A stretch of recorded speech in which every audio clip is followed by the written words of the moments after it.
Hello students, good morning. Welcome to the Biology Academy Tamil channel. நான் உங்கள் பாரதிராஜா, உயிரியல் ஆசிரியர். 2026ல் 12th எழுத போகிற ஸ்டூடெண்ட்ஸுக்கு ஒவ்வொரு நாளும் ஒவ்வொரு கோர்ஸோட டீட்டெயில் கொடுத்துக்கிட்டே இருக்கிறேன். நிறைய பேருக்கு டாக்டர் படிக்கணும்னு ஆசை இருக்கும், ஆனால் நீட் எழுதாமல் எப்படி டாக்டருக்கு படிக்கலாம் அப்படின்னு சொல்லிட்டு யோசனை பண்ணிட்டு இருப்பீங்க. அந்த மாதிரி ஸ்டூடெண்ட்ஸுக்கு பிவிஎஸ்சி, அதாவது bachelor of veterinary science and animal husbandry ஒரு பெஸ்ட்டான கோர்ஸாக இருக்கும். நீட் எழுதாமல் உங்களால் டாக்டர் கோர்ஸ் படிக்க முடியும்.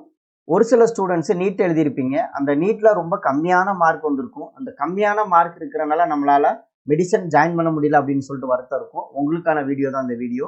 நீட்டில் கம்மியான மார்க் தான் எடுத்திருக்கீங்க அப்படின்னா யோசிக்கவே வேண்டாம். வெட்டினரி கவுன்சில் ஆஃப் இந்தியா, VCIன்னு சொல்லுவோம், அந்த வெட்டினரி கவுன்சில் ஆஃப் இந்தியாவில் உங்களால் ஆல் இண்டியா கோட்டாவில் சீட் எடுக்க முடியும். இந்த வீடியோவில் என்ன பார்க்க போகிறோம் அப்படின்னா, நீட்டில் கம்மியான மார்க் இருக்குது, ஆனால் நான் டாக்டர் ஆகணும் அப்படின்னு நினைக்கக்கூடிய ஸ்டூடெண்ட்ஸுக்கு ஆல் இண்டியா லெவலில் வெட்டினரி சயின்ஸ் படிக்கிறதுக்கு எத்தனை சீட்ஸ் அவைலபிளாக இருக்குது, லாஸ்ட் இயர் 2025ஓட க்ளோசிங் கட் ஆஃப் ரேங்க் என்ன, ஸ்டேட் வைஸ் எவ்வளோ சீட்ஸ் அவைலபிளாக இருக்குது, ஸ்டேட் வைஸ் கட் ஆஃப் என்ன அப்படிங்கிற ஒரு கம்ப்ளீட் இன்ஃபர்மேஷன் இந்த வீடியோவில் கொடுக்க போகிறேன். டாக்டர் ஆகணும் அப்படின்னு ஆசைப்படக்கூடிய ஸ்டூடெண்ட்ஸ், நீட்டில் கம்மியான மார்க் வந்துருச்சு, அடுத்து என்ன செய்ய போகிறேன் அப்படின்னு தெரியாத ஸ்டூடெண்ட்ஸ், உங்களுக்கான வீடியோ. இந்த வீடியோவை முழுமையாக ஸ்கிப் பண்ணாமல் பாருங்கள். MBBSக்கு அடுத்து நிறையா ஸ்டூடெண்ட்ஸ் சூஸ் பண்ணக்கூடிய கோர்ஸ் வந்து பிடிஎஸ் கிடைக்கல அப்படின்னா ஏற்கனவே ஒரு வீடியோ போட்டிருக்கேன், வீடியோ பார்க்காதாலும் பார்த்துருங்க. ஆயுஷ் கோர்ஸ் அப்படின்னு சொல்லுவோம், அதாவது BAMS, BHMS அந்த மாதிரி கோர்சஸ் எல்லாமே இருக்குது. இந்த கோர்ஸை தவிர அதுக்கு அடுத்த கேட்டகரியில் தான் நிறைய பேர் வெட்டினரி சயின்ஸ் எடுப்பாங்க.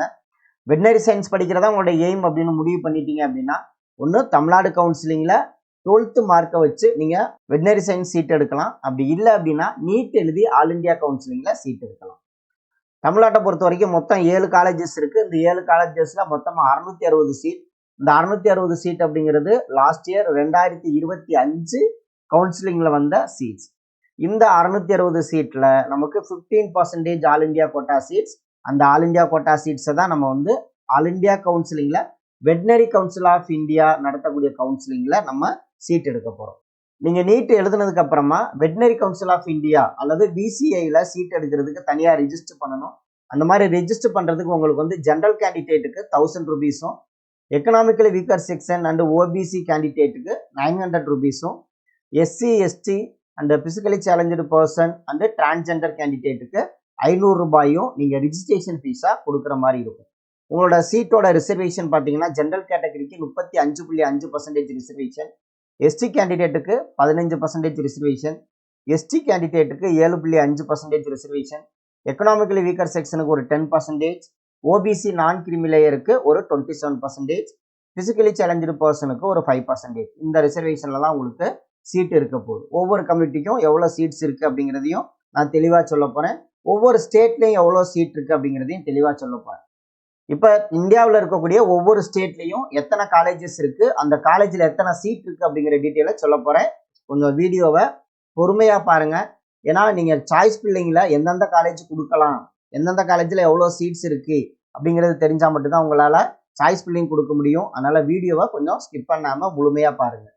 ஆந்திராவை பொறுத்த வரைக்கும் மொத்தம் 3 வெட்டினரி காலேஜஸ் இருக்குது. அதில் 45 சீட் ஆல் இண்டியா கோட்டா, அதாவது வெட்டினரி கவுன்சில் ஆஃப் இந்தியா நடத்தக்கூடிய ஆல் இண்டியா கோட்டா சீட்ஸுக்கு எவ்வளோனா 45 சீட் கொடுக்குறாங்க.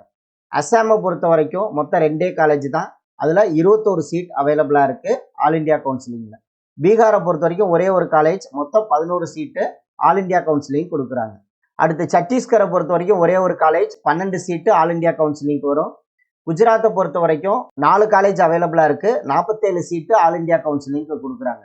ஹரியானாவை பொறுத்த வரைக்கும் 2 காலேஜ், மொத்தம் 15+15 30 சீட்டு ஆல் இண்டியா கவுன்சிலிங்க்கு நமக்கு வரும். ஹிமாச்சல பிரதேசத்தை பொறுத்த வரைக்கும் ஒரே ஒரு காலேஜ் தான், அதில் 11 சீட் அவைலபிளாக இருக்குது. அந்த 11 சீட்டு ஆல் இண்டியா கவுன்சிலிங்க்கு வரும். ஜம்மு அண்ட் காஷ்மீரை பொறுத்த வரைக்கும் 2 காலேஜ், 24 சீட்டு நமக்கு ஆல் இண்டியா கவுன்சிலிங்க்கு கிடைக்கும்.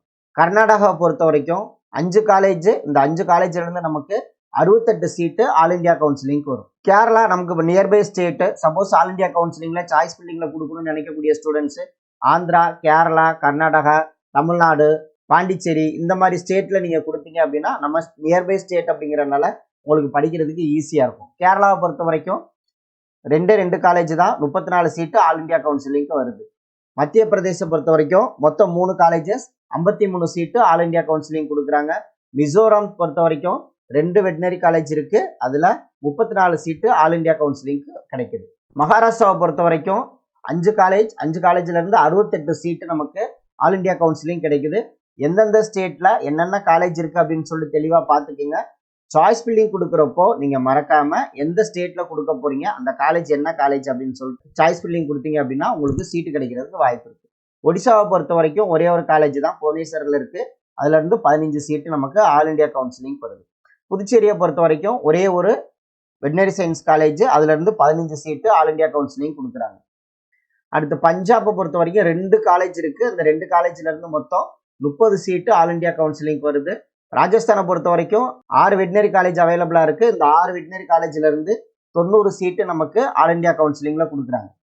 தமிழ்நாடை பொறுத்த வரைக்கும் 4 காலேஜ் மட்டும்தான் ஆல் இந்தியா கவுன்சிலிங்ல பார்ட்டிசிபேட் பண்றாங்க. மொத்தம் 60 சீட்டு ஆல் இந்தியா கவுன்சிலிங் கொடுக்குறாங்க. தெலுங்கானாவில் 2 காலேஜ் அவைலபிளா இருக்கு. ஆல் இந்தியா கவுன்சிலிங்க்கு வந்து 30 சீட்டு நமக்கு கவுன்சிலிங் வருது. திரிபுராவை பொறுத்த வரைக்கும் ஒரே ஒரு காலேஜ், அதுல இருந்து 9 சீட்டு ஆல் இந்தியா கவுன்சிலிங் அவைலபிளா இருக்கு. உத்தரப்பிரதேச பொறுத்த வரைக்கும் 5 காலேஜ் அவைலபிளா இருக்கு. அதுல இருந்து நமக்கு 57 சீட்டு ஆல் இந்தியா கவுன்சிலிங் வருது. உத்தரகாண்டை பொறுத்த வரைக்கும் ஒரு காலேஜ்ல இருந்து நமக்கு 11 சீட்டு ஆல் இந்தியா கவுன்சிலிங் வருது. வெஸ்ட் பெங்காலை பொறுத்த வரைக்கும் ஒரே ஒரு காலேஜ், அதுல இருந்து ஒரு 15 சீட்டு. அடுத்து ஜார்க்கண்டை பொறுத்த வரைக்கும் ஒரே ஒரு காலேஜ், அதுல இருந்து ஒரு 11 சீட்டு. டோட்டலா நமக்கு ஆல் இந்தியாவில் 58 காலேஜ் அவைலபிளா இருக்கு. இந்த 58 காலேஜஸ்ல இருந்து ஆல் இந்தியா கவுன்சிலிங்க்கு நமக்கு 779 சீட்டு இந்த 15% ரிசர்வேஷனுக்கு வருது. இந்த 779 சீட்டுமே நீட் மூலமா அட்மிஷன் கொடுக்க போறாங்க. நீங்க நீட் எக்ஸாம் முடிச்சதுக்கு அப்புறமா ரிசல்ட் வந்ததுக்கு அப்புறமா வெட்டினரி கவுன்சில் ஆஃப் இந்தியாவுக்கு தனியா ஒரு அப்ளிகேஷன் போடணும். அந்த அப்ளிகேஷன் மூலமா தான் உங்களுக்கு இந்த கவுன்சிலிங் நடக்கும். யார் அப்ளிகேஷன் போட்டிருக்கீங்களோ அவங்களுக்கு மட்டும்தான் கவுன்சிலிங். நான் நீட் எழுதிட்டேன், ஆனா வெட்டினரி கவுன்சில் ஆஃப் இந்தியாவுக்கு நான் அப்ளை பண்ணல, எனக்கு கவுன்சிலிங் வருமானா வராது. இந்த 779 சீட்ல அன்ரிசர்வ்டு ஓபன் கேட்டகரிக்கு 303 seat, general category economically weaker செக்ஷனுக்கு ஒரு 74 சீட்டு, ஓபிசி கம்யூனிட்டிக்கு ஒரு 200 சீட் அலாட் ஆகுது. எஸ்சி கேண்டிடேட்டுக்கு 110 சீட்டு, எஸ்டி கேண்டிடேட்டுக்கு 56 சீட்டு, அண்ட் பிசிக்கலி சேலஞ்சு பர்சனுக்கு ஒரு 36 சீட்டு. டோட்டலா இந்த 779 சீட்ல இதான் சீட்டோட ரிசர்வேஷன். ஒவ்வொரு ஸ்டேட்லயும் எத்தனை காலேஜ், எவ்வளவு சீட்ஸ் ஆல் இந்தியா கவுன்சிலிங் வருதுன்னு பார்த்தாச்சு. டோட்டல் நம்பர் ஆஃப் சீட்ல இருந்து ஒவ்வொரு கம்யூனிட்டிக்கும் எவ்வளவு சீட்ஸ் ரிசர்வேஷன் பார்த்தாச்சு. அடுத்து நம்ம பார்க்க ஒரு முக்கியமான கான்செப்ட் என்ன அப்படின்னா இதோட ரேங்க். எந்த நீட் ரேங்க் வரைக்கும் நமக்கு சீட்டு கிடைச்சிருக்கு அப்படிங்கிற விஷயத்த பார்க்க போறோம். இது ஆல் இந்தியா கோட்டாவுக்கான ரேங்க். தமிழ்நாட்டில் இருக்கக்கூடிய காலேஜ்ல ரேங்க் எதுலாம் க்ளோஸ் ஆயிருக்கு அப்படிங்கிறதையும் தனியா ஒரு ஸ்லைடு கொடுக்க போறேன். ஓப்பன் கேட்டகரியை பொறுத்த வரைக்கும் 1,60,987 அந்த ஆல் இந்தியா ரேங்க்கு சீட்டு முடிஞ்சிருக்கு. எங்க முடிஞ்சிருக்குன்னா ஹரியானால International Institute of Veterinary Education and Research அங்க முடிஞ்சிருக்கு ஓப்பன் கேட்டகரியை பொறுத்த வரைக்கும். ஓபிசியை பொறுத்த வரைக்கும் 2,24,889 இந்த ரேங்க்ல சீட்டு முடிஞ்சிருக்கு. அரவாலி வெட்டினரி காலேஜ் சிகா ராஜஸ்தான் இந்த ஸ்டேட்ல ராஜஸ்தான்ல முடிஞ்சிருக்கு. எஸ்சி கேண்டிடேட்டை பொறுத்த வரைக்கும் 2,35,024 அப்படிங்கிற ஆல் இந்தியா ரேங்க்கு சீட்டு முடிஞ்சிருக்கு.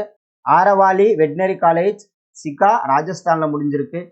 எக்கனாமிக்கலி வீக்கர் செக்ஷனை பொறுத்த வரைக்கும் 2,46,461 அப்படிங்கிற ரேங்க் முடிஞ்சிருக்கு. ஆரவாலி வெட்டினரி காலேஜ் சிகா ராஜஸ்தான்ல முடிஞ்சிருக்கு. எஸ்டி கேண்டிடேட்டை பொறுத்த வரைக்கும் 4,18,139 அப்படிங்கிற ஆல் இந்தியா ரேங்க்ல முடிஞ்சிருக்கு. International Institute of Veterinary Education and Research ஹரியானால முடிஞ்சிருக்கு. இந்த ரேங்க் தான் ஃபைனலா க்ளோசிங் ரேங்க் 2025ல. இந்த டேட்டா எங்க இருந்து எடுத்தோம் அப்படின்னு பாத்தீங்கன்னா வெட்டினரி கவுன்சில் ஆஃப் இந்தியால அவங்களே டேட்டா கொடுத்துருக்காங்க. ஸ்டே வேகன்சின்னு சொல்லிட்டு அந்த ஸ்டே வேகன்சில ஃபைனல் ரவுண்டு கட் ஆஃப் கொடுத்துருக்காங்க. அந்த ஃபைனல் ரவுண்ட் கட் ஆஃப்ல இருந்தா இந்த டேட்டா எடுத்துருக்கோம். அதனால இந்த டேட்டாங்கிறது அக்யூரேட் டேட்டா. நீங்க நம்பி எந்த ரேங்க் வரைக்கும் சீட்டு கிடைச்சிருக்கு அப்படின்னு சொல்லிட்டு நீங்க தெரிஞ்சுக்கலாம். மோரார்லெஸ் நமக்கு மார்க் வேரி ஆகும் ஒவ்வொரு வருஷமும், ஆனா ரேங்க் மாறுறதுக்கு வாய்ப்பு கிடையாது. அதனால இந்த ரேங்க் உள்ளார இருந்துச்சு அப்படின்னா உங்களுக்கு அடுத்த வருஷம் ஆல் இந்தியாவில் சீட்டு கிடைக்கிறதுக்கு வாய்ப்பு இருக்கு. வெட்டினரி சயின்ஸ் அப்ளை பண்ணுங்க. அடுத்து Tamil Nadu all India quota seat தான். பட் தமிழ்நாடு காலேஜஸ்ல எந்தெந்த காலேஜ்ல என்ன ரேங்க் முடிஞ்சிருக்கு அப்படின்னு சொல்லிட்டு பார்க்கலாம். எப்பவுமே தமிழ்நாடை பொறுத்த வரைக்கும் ரேங்க் வந்து கொஞ்சம் அதிகமாக தான் இருக்கும். நிறைய ஸ்டூடெண்ட்ஸ் தமிழ்நாடு காலேஜை சூஸ் பண்றதுனால ரேங்க் கொஞ்சம் ஹையஸ்டா இருக்கும். ஓப்பன் கேட்டகரியை பொறுத்த வரைக்கும் veterinary college and research institute நாமக்கல்ல முடிஞ்சிருக்கு. 58,780 அப்படிங்கிற ஒரு ஜென்ரல் ரேங்க்ல முடிஞ்சிருக்கு. ஓபிசியை பொறுத்த வரைக்கும் மெட்ராஸ் வெட்டினரி காலேஜ் சென்னை அதில் முடிஞ்சிருக்கு 58,859க்கு முடிஞ்சிருக்கு. எஸ்சி கேண்டிடேட்டை பொறுத்த வரைக்கும் 2,296க்கு முடிஞ்சிருக்கு. வெட்னரி காலேஜ் ரிசர்ச் இன்ஸ்டியூட் திருநெல்வேலியில் முடிஞ்சிருக்கு. எக்கனாமிக்கலி வீக்கர் செக்ஷனை பொறுத்த வரைக்கும் 79,444 அப்படிங்கிற ஜென்ரல் ரேங்க் முடிஞ்சிருக்கு. Veterinary college and research institute திருநெல்வேலியில் முடிஞ்சிருக்கு. அந்த எஸ்டி கேண்டிடேட்டை பொறுத்த வரைக்கும் veterinary college and research institute திருநெல்வேலியில் முடிஞ்சிருக்கு. 2,72,591 அப்படிங்கிற ஒரு ஜென்ரல் ரேங்க்ல முடிஞ்சிருக்கு. வெட்னரி சயின்ஸை பொறுத்த வரைக்கும் தமிழ்நாடு கவுன்சிலிங்ல சீட்டு கிடைக்கல அப்படின்னு சொல்லிட்டு யாரும் வருத்தப்பட வேண்டாம். தமிழ்நாடு கவுன்சிலிங்ல சீட்டு கிடைக்கலனாலும் பரவாயில்ல, ஆல் இண்டியா கவுன்சிலிங்ல நீங்க அப்ளை பண்ணீங்கன்னா உங்களால கண்டிப்பா இந்தியாவில் இருக்கக்கூடிய ஏதோ ஒரு காலேஜில் ஜாயின் பண்ண முடியும். பட் அதுக்கு நீங்க செய்ய வேண்டியது ஒன்று நீட் எக்ஸாம் எழுதியிருக்கணும். வெட்னரி கவுன்சில் ஆஃப் இந்தியா நமக்கு வெட்னரி சயின்ஸுக்கான கவுன்சிலிங் ஓப்பன் பண்ணுவாங்க. அந்த ஓப்பன் பண்ணதுக்கு அப்புறமா உங்களோட நீட் மார்க் என்ட்ரி பண்ணி ரிஜிஸ்டர் பண்ணிட்டீங்கன்னா உங்களால் ஆல் இண்டியா கவுன்சிலிங்ல வெட்னரி சயின்ஸ் சீட் எடுக்க முடியும். இந்த வீடியோ கண்டிப்பாக உங்களுக்கு யூஸ்ஃபுல்லாக இருக்கும் அப்படின்னு சொல்லிட்டு நம்புறேன். இந்த வீடியோ உங்களுக்கு பயன்பட்ட மாதிரி தமிழ்நாட்டில் இருக்கக்கூடிய வெட்னரி படிக்கணும்னு நினைக்கக்கூடிய ஸ்டூடெண்ட் ஒவ்வொருத்தருக்கும் இந்த வீடியோ போய் சேரணும். அதனால இந்த வீடியோவை மறக்காம இதை பார்க்குற டீச்சர்ஸ், இதை பார்க்குற ஸ்டூடெண்ட்ஸ், இதை பார்க்குற பேரண்ட்ஸ் மறக்காம இந்த வீடியோவை உங்கள் ஃப்ரெண்ட்ஸ் எல்லாத்துக்கும் ஷேர் பண்ணுங்க. அடுத்த வீடியோவில் இன்னொரு கோர்ஸை பற்றி பேசலாம். நன்றி, வணக்கம்.